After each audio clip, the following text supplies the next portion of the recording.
नमस्कार दोस्तों, राधे राधे, जय श्री कृष्ण। इस वीडियो में मैं आपको सुनाऊंगी दुर्गा सप्तशती का तीसरा अध्याय। अध्याय का नाम है सेनापतियों सहित महिषासुर का वध। जगदम्बा के श्री अंगों की कांति उदय काल के सहस्त्रों के सूर्य के समान है। वे लाल रंग की रेशमी साड़ी पहने हुए हैं। उनके गले में मुंडमाला शोभा पा रही है। दोनों स्तनों पर रक्तचंद का लेप लगा है। वे अपने कर कमलाओं में जप मालिका, विद्या और अभय तथा वर नामक मुद्राएं धारण किए हुए हैं। 3 नेत्रों से सुशोभित मुखारविंद की बड़ी शोभा हो रही है। उनके मस्तक पर चंद्रमा के साथ ही रत्नमय मुकुट बंधा है तथा वे कमल के आसन पर विराजमान है। ऐसी देवी को मैं भक्तिपूर्वक प्रणाम करता हूँ।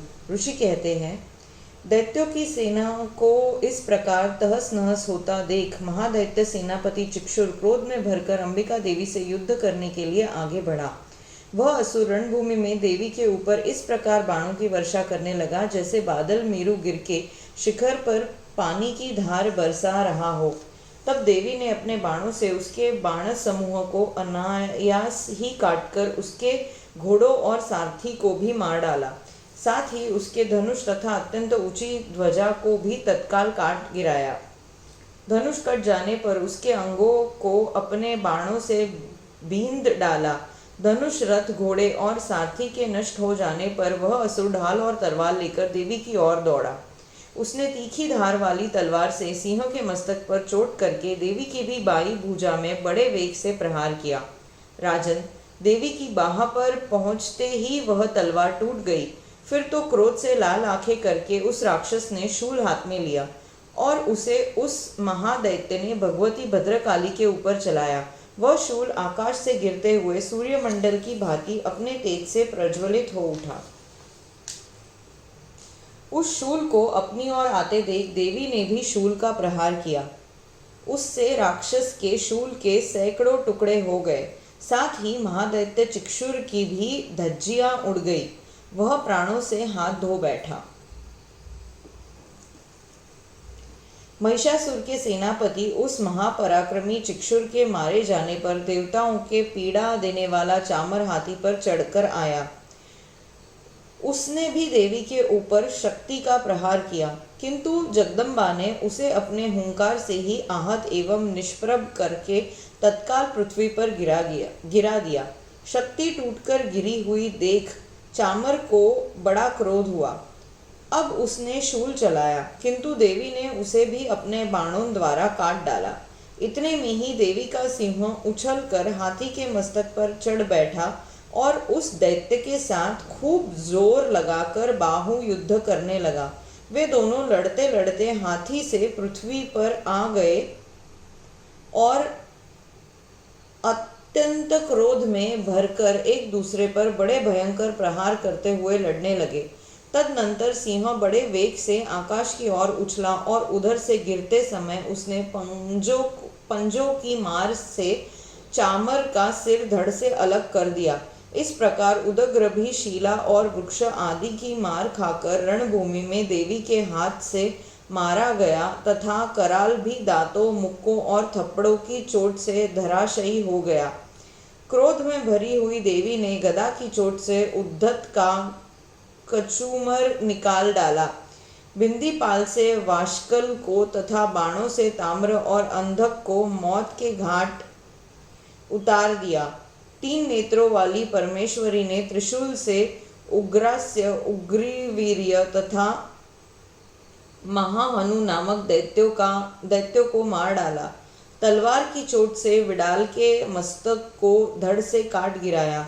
दुर्धर और दुर्मुख इन दोनों को भी अपने बाणों से यमलोक भेज दिया। इस प्रकार अपनी सेना का संहार होता देख महिषासुर ने भैंस का रूप धारण करके देवी के गणों को त्रास देना आरंभ किया। किन्हों की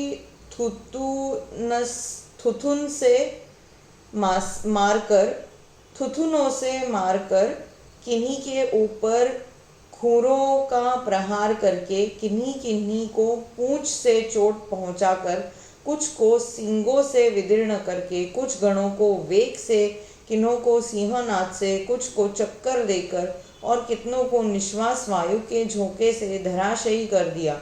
इस प्रकार गणों की सेना को गिराकर वह असुर महादेवी के सिंह को मारने के लिए झपटा। इससे जगदम्बा को बड़ा क्रोध हुआ। उधर महापराक्रमी महिषासुर भी क्रोध में भरकर धरती को खुरों से खोदने लगा था। अपनी सींगों से ऊंचे ऊंचे पर्वतों को उठाकर फेंकने और गरजने लगा। उसके वेग से चक्कर देने के कारण पृथ्वी क्षुब्ध होकर फटने लगी। उसकी पूंछ से टकराकर समुद्र सब ओर से धरती को डुबोने लगा। हिलते हुए सींगों के आघात से विदीर्ण होकर बादलों के टुकड़े टुकड़े हो गए। उसके श्वास की प्रचंड वायु के वेग से उड़े हुए सैकड़ों पर्वत आकाश से गिरने लगे। इस प्रकार क्रोध में भरे हुए महादैत्यों को अपनी ओर आते देख चंडिका ने उसका वध करने के लिए महान क्रोध किया। उन्होंने पाश फेंककर उस महान असुरों को बांध लिया।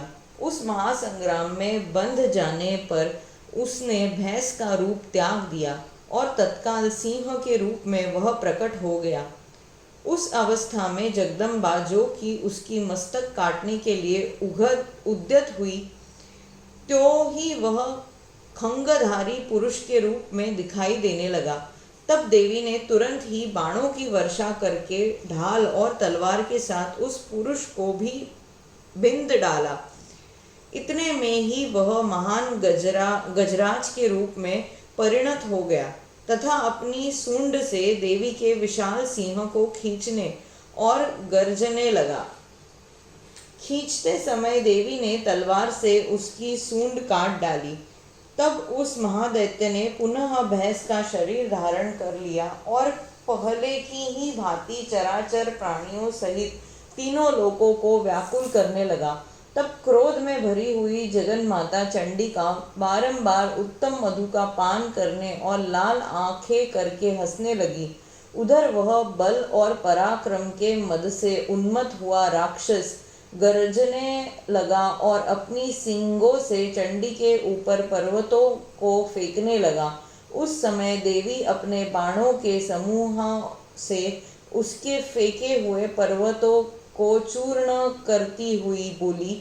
बोलते समय उनका मुख मधु के मद से लाल हो रहा था और वाणी लड़खड़ा रही थी। देवी ने कहा, ओ मूढ़, मैं जब तक मधु पीती हूँ तब तक तू क्षण भर के लिए खूब गर्ज ले। मेरे हाथ से यही तेरी मृत्यु हो जाने पर अब शीघ्र ही देवता भी गर्जना करेंगे।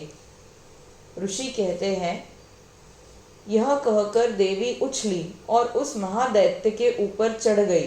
फिर अपने पैर से उसे दबाकर उन्होंने शूल से उसके कंठ में आघात किया।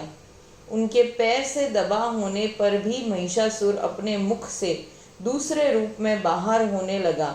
अभी आधे शरीर से ही वह बाहर निकलने पाया था कि देवी ने अपने प्रभाव से उसे रोक दिया। आधा निकला होने पर भी वह महादैत्य देवी से युद्ध करने लगा। तब देवी ने बहुत बड़ी तलवार से उसका मस्तक काट गिराया। फिर तो हाहाकार करती हुई दैत्यों की सारी सेना भाग गई तथा संपूर्ण देवता अत्यंत प्रसन्न हो गए। इति श्री मार्कंडेय पुराणे सावर्णिके मन्वंतरे देवी महात्म्ये महिषासुर वधो नाम तृतीय अध्याय। देवताओं ने दिव्य महिषी योग के साथ दुर्गा देवी का स्तवन किया। गंधर्वराज गाने लगे तथा अप्सराएं नृत्य करने लगी। इस प्रकार मार्कंडेय पुराण में सावर्णिक मन्वंतर की कथा के अंतर्गत देवी महात्म्य महिषासुर वध नामक तीसरा अध्याय पूरा हुआ। अगर आपको यह अध्याय अच्छा लगा हो तो इसे लाइक और शेयर करिएगा और मेरे चैनल को सब्सक्राइब करना ना भूलिएगा।